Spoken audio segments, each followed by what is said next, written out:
Speaker is Osric Forrest from Emory University.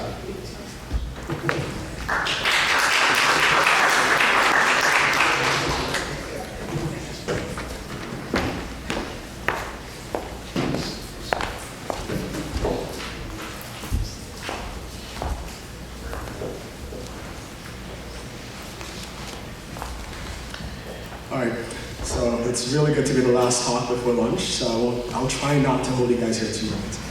All right, so my name is Osric Forrest, and I'm currently a third-year student in the Revenge Advancing Lab at Emory University. And in this lab, we study cystic fibrosis, and in particular the role of the innate immune system in mediating this disease. So to date, my talk is entitled The Increased Survival and Phenotypic Reprogramming of Neutrophils in Cystic Fibrosis Area Disease. So a little bit about CF. Traditionally, CF is thought to be one of the most prevalent monogenetic diseases in Caucasians, and it's thought to be due to a defect in the CFTR gene and due to thousands of mutations. Most importantly, due to a lot of medical interventions, we've been able to increase the lifespan of patients with CF to around 50 years, but it's still an extremely debilitating disease and affects the ability of these patients to breathe and definitely affects their quality of life. When we look at the actual gene and protein, as I mentioned earlier, there are greater than 1,800 mutations in CFTR that are thought to be connected with a particular disease, with some being more prevalent. And on a protein level, CFTR is an ABC family member and it's cyclic implicated. My talk focuses not necessarily on CFTR, which is most of the traditional research is focused, but actually on the innate immune system, which is extremely aberrant and uncontrolled in these patients. So particular cells that we're interested in are neutrophils, which are cells of the innate immune system. And in terms of function, they're thought to be phagocytic cells. They're also able to not only take up bacteria and ingest them and kill them intracellularly and extracellularly, but also degranulate lots of their protein contents to kill extracellularly. Most importantly, and quite interesting, recently, neutrophils have also been shown to release a lot of their DNA, which have been decorated with microbial peptides and other inflammatory mediators to also kill extracellular nets quite creatively. But more importantly, in terms of disease relevance, these cells are thought to produce and release loads of elastase from their primary granules. And these, as mentioned earlier, actually, are really pro-inflammatory molecules that are known to cleave a lot of structural proteins in the lung and are connected with a lot of the inflammation these patients suffer from. And in relation to disease, they're thought to be the best known biomarker of disease progression and lung decline. So we'll actually look at some histology from a cystic fibrosis patient. You can see that if you look in the lumen, you have a prevalence of neutrophils that are recruited to the lung from the blood. So if you look at a traditional paradigm of how neutrophils are connected to disease, it's thought that you have a mutation in the CFTR that leads to airway obstruction and a buildup of mucus. And that also correlates with increasing opportunities for infections, most prevalently Pseudomonas aeruginosa. This is thought to be linked to the massive recruitment of neutrophils to the airway, which then die and passively release these components into the lung of patients, mediating damage and thereby continuing this chronic inflammation that develops throughout the patient's lifespan. However, in order to study this disease, we're able to focus primarily on using human samples. And I think one of the talks earlier by Noah really emphasized some of the disadvantages of using animal models for studying the lung, and this definitely translates to what we've done in our lab looking at cystic fibrosis. So in order to kind of get around that, we focus our lab directly on using patient samples. What we're able to do is to use sputum, which the patients are able to basically expectorate into a tube, and then we're able to isolate two different fractions. So first we're going to focus on analysis of the cell pellet, which contains all the cells in the lung that patients are able to expectorate. And we'll be able to do functional analysis of these cells to look at their phenotypes and their function. So some recent work that we published in 2008 really looked at the ability of these cells to not passively release these extracellular components, but look at this as an active process. So looking at this flow plot here, what you're looking at is looking at two different markers, CD16, which is a phagocytic receptor, but also CD63, which is a marker of release of these primary granules, which contain a lot of these proteases, and also reactive oxygen species, a lot of molecules that are able to destroy the structure of the lung. What we see here is that if you compare the CF patient to a healthy control patient, you have a prevalence of this A2 subset, which have an increased expression of CD63 as a marker of releasing these primary granules, and a decreased expression of the CD16, which is the phagocytic receptor, which allows neutrophils to take up bacteria that are oxidized. And most importantly, what we're able to show is that the prevalence of this A2 subset correlates with decreasing lung function, definitely linking them to disease progression. More importantly, what we wanted to show here is that all of that analysis before looked at live neutrophils. So despite what the central paradigm of neutrophils in CF showed, that this is not actually a passive release, these cells actually come into the airway and actively release these pro-inflammatory molecules.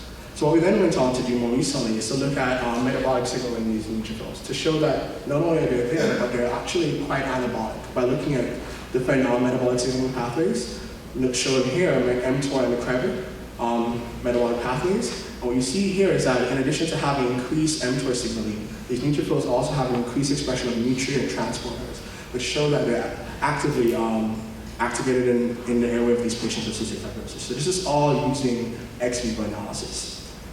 So one thing that's limited us is that this is all ex vivo, and there's not much that we can do to interrogate these cells after we get them from patients. What we wanted to do, similar to what Noah showed earlier, is to develop an in vitro model system that recapitulates this disease progression, so we can study the development of neutrophil-derived inflammation over time. What we're able to do is then to kind of go back to this patient samples that we've gotten from patients, and to look at the supinators from the same part. So we're able to spin down the cells by differential centrifugation and to get a supinator that's really rich in pro-inflammatory molecules, and to then build a neutrophil transepithelial migration model that will hopefully allow us to break down the stepwise development of this particular disease. So what we're able to do here is to use that supinator that I showed earlier from patients and to isolate neutrophils from both healthy control and the CF patients and allow them to migrate across an epithelium that's cultured for 2 weeks, a little bit shorter than Noah's model, at air liquid intakes. Most importantly, what we also do is that we use this 3D matrix system to allow the neutrophils to find their own path to move across the matrix, which is also covered with collagen. And this model is actually particularly unique because if you look at all the mouse, mice, pig, and ferret models of CF, none of them really recapitulate this neutrophil-driven inflammation phenotype that's really predominant in patients. So that's why it's really pivotal for us to be able to study this disease using our in vitro model system. And then, after doing this model system for over this migration over different time courses, we're able to take the cells from the apical side and to interrogate them using flow cytometry, Western blot, and other techniques to figure out what phenotypically is happening in these cells. So as a proof of concept, we wanted to see if one, we were able to recapitulate this primary function, which is the idea that these cells are actively releasing their primary granules. And what you see is that over time, first we have our ex vivo data, which I showed earlier, looking at CD63 as a marker of the release of these primary granules into the extracellular milieu. And you see that in our in vitro model system over time, compared to whole blood, we're also able to stepwise increase the expression of CD63 on the surface, which again is a marker of releasing elastase and a lot of those other proteases. So this is kind of a proof of concept to say that one, this model recapitulates the primary phenotype that we're interested in studying. So next we wanted to see what else can these cells do. So if you follow the literature in immunology, one of the really hot, well-studied areas is the idea of the inflammasome. We talked a little bit about necroptosis, but another pathway of cell death and immune activation is thought to be the inflammasome, which leads to a particularly unique type of cell death called pyroptosis. What we're able to see is that one of the big products of the inflammasome are these pro-inflammatory cytokines called, in particular, the one that we've looked here is IL-1 beta, but also IL-18 is also thought to be extremely pro-inflammatory, mediating a lot of inflammation and increase recruitment of immune cells to the lung. So what we see here is when we compare healthy control to CF patients, looking at their sputum samples, we're able to see that IL-1 beta, this pro-inflammatory molecule linked to the activation of the inflammasome, is increasingly produced and is highly upregulated significantly here.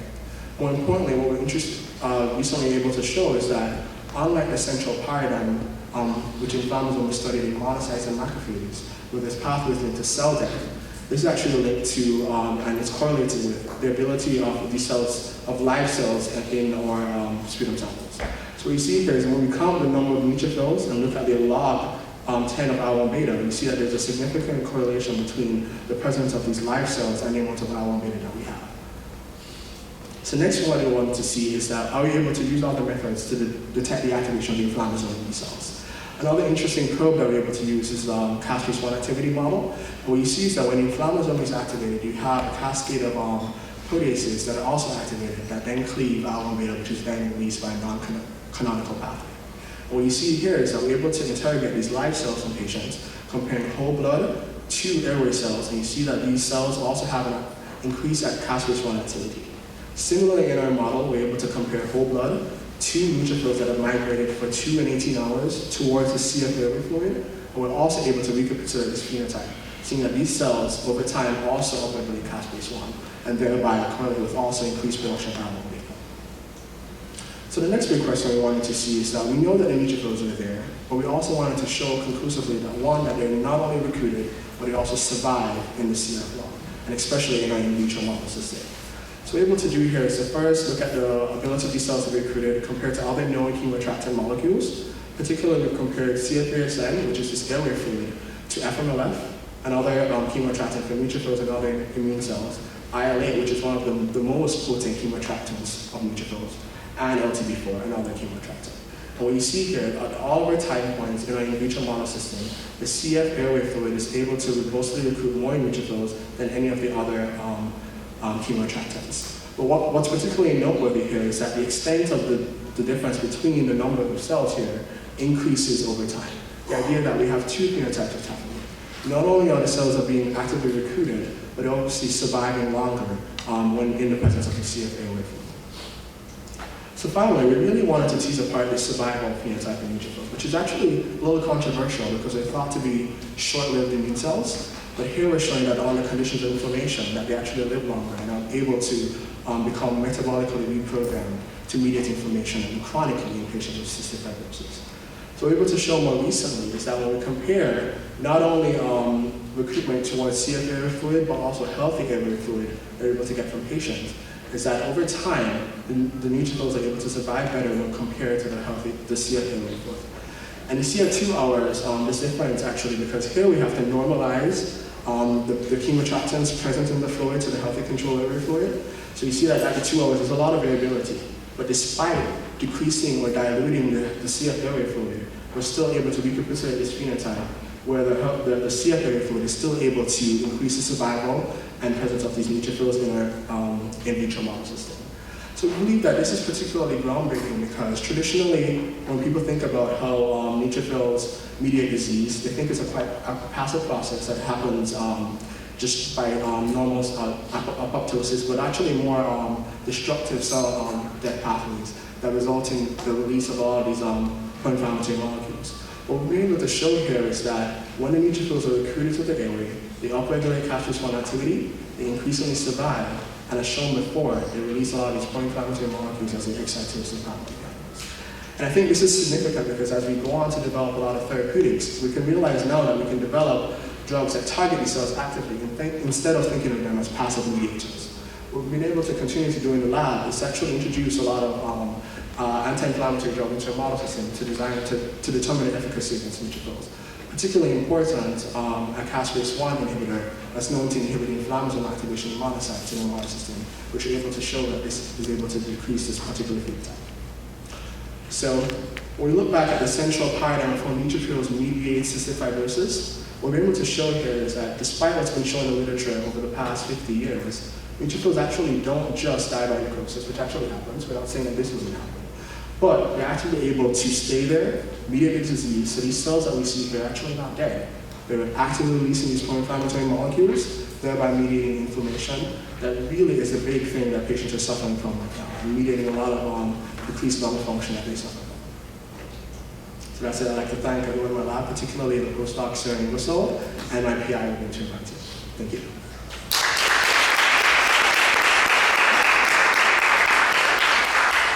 Sure. Any questions? You mentioned mTOR signaling briefly. Yes. Are you interested in looking into more of the pro-survival pathways in these neutrophils and how they're actually driving better? Yeah, that's a really good question. So kind of this second part of my project is doing a lot of Western blots, looking at some of the BCL2 family members and to see how they contribute to survival of civilian neutrophils. Again, this is a very controversial what we're proposing here may seem a little simplistic in terms of survival and living longer, but when you think of neutrophils, they're thought to be very short-lived cells, only a couple of hours sometimes, especially in vitro. So those assays are sometimes a little difficult to do, especially Western blot on neutrophils. But we've shown a little preliminarily that we do have increase of a lot of pro-inflammatory molecules not necessarily BCL2 family members, but MCL1, which is another pro-inflammatory, cell survival signaling pathway. So, Well, kind of like a follow-up to, you mentioned looking at anti-inflammatory agents. So maybe like if you see changes there, then you could target, I guess, anti-apoptotic drugs to target MCL1. See if there's any synergy there. yeah, actually, what I've been able to show, not included here, is the effect of rapamycin on survival neutrophils, and is able to decrease them. Also able to target another pathway, looking at inhibitors of 4-EGI1. So I'm not sure if you're familiar with the mTOR signaling, but that pathway actually completely ablates any kind of recruitment and survival of these cells. So we have that data in the publication that we're trying to work on now, but I don't think I have enough time to talk about those signaling pathways because they're quite complex. They are. So, sure. So you mentioned at one point that the neutrophils you found in CF patients live longer, right? Or would this lead to positive feedback loops or maybe CF would speed up the progress of the disease as time on? That's exactly what we think. So what we're showing is that neutrophils are able to be actively recruited from the blood into the lumen of the lung. But what hasn't been shown is that definite correlation. We actually don't know why. Because one of the more controversial things in CF is looking at what are the drivers of this initial recruitment, which actually haven't addressed here. But one thing that's controversial is that neutrophil recruitment in infants is thought to predate any kind of infection, which is quite a little bit confusing if you think about how neutrophils are normally recruited to any kind of site of inflammation. So to kind of get at your question, we do think it's a kind of positive loop. We don't know what actually gets them here, because when we use the CFA fluid, it's kind of this complex fluid that is enriched in multiple molecules, but what we think is kind of an environment that supports the increased survival and thereby recruiting all the neutrophils over time chronically. Because obviously they die, but the idea is that by staying longer, they can maintain that loop a lot longer than we previously thought. So yeah, exactly that. I know you mentioned that there are tons of mutations that can cause cystic fibrosis, but the major mutation Yeah. is the neutrophil inflammation pathway observed in that one, or is it known to be specific to pigmentation, or something that's broadly seen in all cystic fibrosis cases? So that's a really important distinction that I really haven't highlighted here. So all of this data is actually using healthy control neutrophils. So whenever I go to the CF conferences, I do face a lot of opposition, because most people, when they think of how neutrophils mediate a disease, is that they think it's actually an intrinsic defect due to not having the CFTR.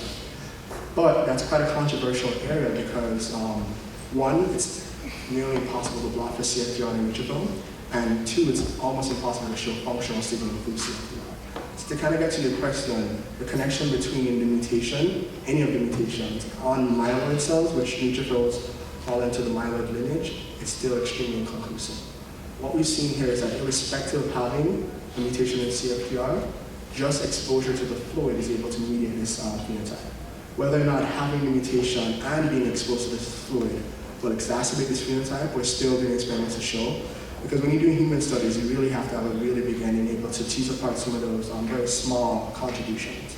I think what we're saying here is not necessarily that CFTR and these mutations do not have an effect, but the biggest driver of this is the pro-inflammatory microenvironment that we have in the CF lung. That is definitely due to not having CFTR on the epithelium. Whether or not the effect on the neutrophil is very prevalent or very dominant, we're not able to answer those questions yet. And this is a follow-up question. It's kind of tricky. So why is it near to positive blood for CF? Yeah, that's, so I don't know if you've taught, so the antibodies are not particularly good. So that's one of the biggest challenges. And two, just Western blotting for neutrophils is particularly difficult. So combining two of those things, it becomes a little difficult. I've tried multiple times and it's really hard. So people publish papers, but we've definitely drawn into conclusion which antibody, or drawn into question which antibodies they've used. And the blot, so the thing with blotting for CFTR, you actually get two bands. So there's a band C that is thought to be the best band to get when you use CFTR antibodies, and that's not being able to be reproduced on neutrophils. So we can talk a little bit about the protein structure. It's a very big protein actually, so it makes it really hard to do any kind of biochemical studies on that. Thank you very much. Thank you.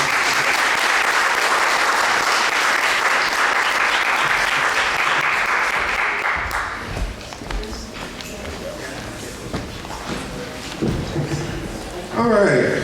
Good morning. Good first morning of the Minority Training Research Forum.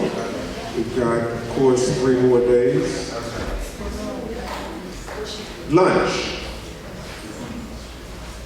You are able to proceed out of this room back into the Fontainebleau restaurant for lunch. It is a hefty lunch, so it should last you until dinner, which is 5:45. We will walk to the restaurant Viva. Viva is a Spanish restaurant. The weather outside is nice. A great afternoon for exploring either the Embarcadero down by the waterfront in the shop, or going to Old Town, which is the Hispanic Old Town, Mexican Old Town. But for lunch at 12:10, we will have the awards ceremony for the PhD and postdocs. So you didn't know you were getting an award, did you? So each day at lunch will be the award ceremony where they will receive a plaque for being winners of the abstract competition. And at 12:10, after everyone has gotten their food and started to eat, we will have the PhDs and postdocs come forward and receive their plaque. Without any further comment, let's go eat.